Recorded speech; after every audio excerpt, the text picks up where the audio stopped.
Saya kira kalau saya persilahkan untuk Mas Muhammad Syarif di Kalimantan untuk masuk dalam pendalaman materi, dipersilahkan. Silakan Mas Syarif dari Kalimantan, Balikpapan tepatnya. Banjarmasin. Assalamualaikum warahmatullahi wabarakatuh. Waalaikumsalam warahmatullahi wabarakatuh. Iya. Yang saya mau perdalam gini Bu ya. Itu kan kalau mendengar perintah Tuhan secara langsung bisa pingsan. Pingsan yang dimaksud itu seperti apa Bu ya? Apakah yang seperti orang koma atau hanya suatu peribahasa Bu ya? Jadi itu saja Bu ya. Terima kasih. Ya, terima kasih Mas Muhammad Syarif dari Banjarmasin, bukan Balikpapan ya. Iya, silakan Bu ya. Ya, jadi ya pingsannya itu ya pingsan dalam artian tidak sadar. Kalau dia sedang berdiri ya pasti terjatuh. Makanya falamma tajalla rabbuhu lil jabari dakka wa kharra Musa sa'iqa. Jadi Nabi Musa seperti disambar halilintar, jatuh tersungkur. Tapi dia nggak mati, masih hidup dan dia masih sadar, bisa bangkit lagi karena udah kelasnya Nabi Musa bagaimanapun juga. Ya kalau sejenis kita ya mungkin pingsan sampai mati. Ada nggak orang yang melihat sawahnya gagal panen, dia kecewa, pingsan terus mati? Ada nggak? Ada. Udah rumahnya kebakar, begitu melihat dia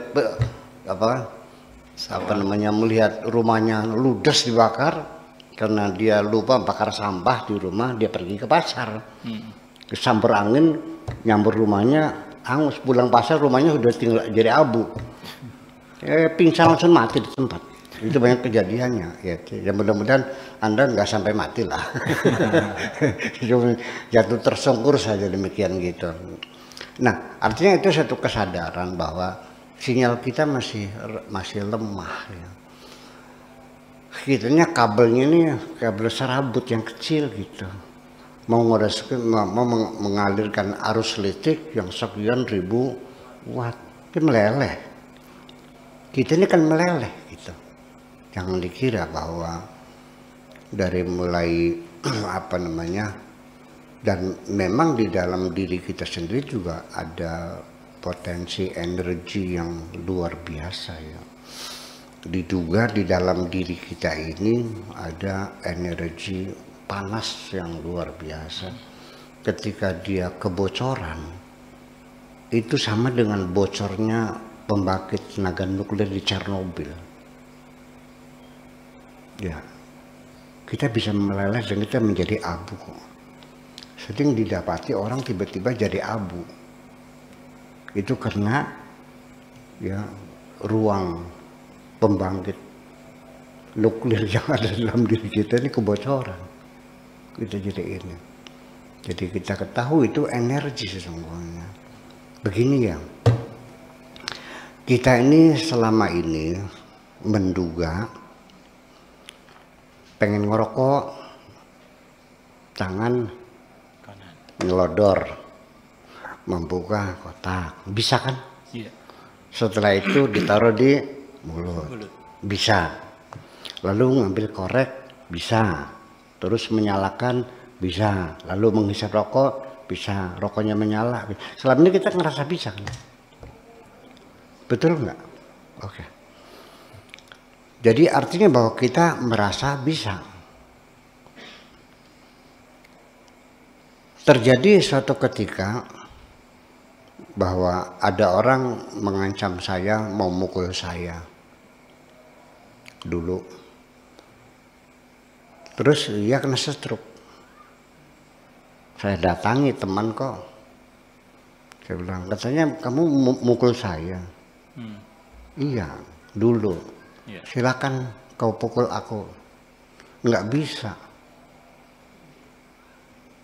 Nggak bisa diangkat tangan, stroke. Sok pukul, nggak bisa. Dulu bisa nggak? Dulu bisa. Sekarang bisa nggak? Enggak. Jadi kamu aslinya bisa atau tidak? Jadi aslinya kamu itu nggak bisa. Sementara bisa karena dikasih bisa. Seorang supir taksi di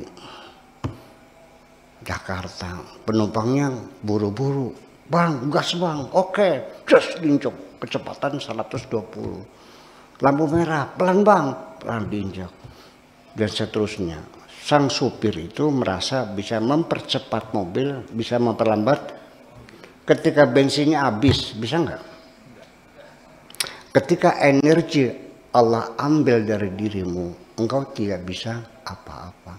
Dan energi itu disuplai seumur hidup kamu. Matinya kamu adalah ketika Tuhan tidak lagi mensuplai energi.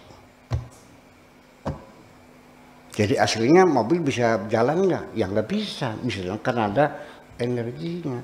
Maka itulah yang disebut energi Tuhan itu, yang disebut roh itu adalah itulah energi Tuhan. Makanya wa idza sawaitu wa nafakhtu fihi min ruhi. Itu saja.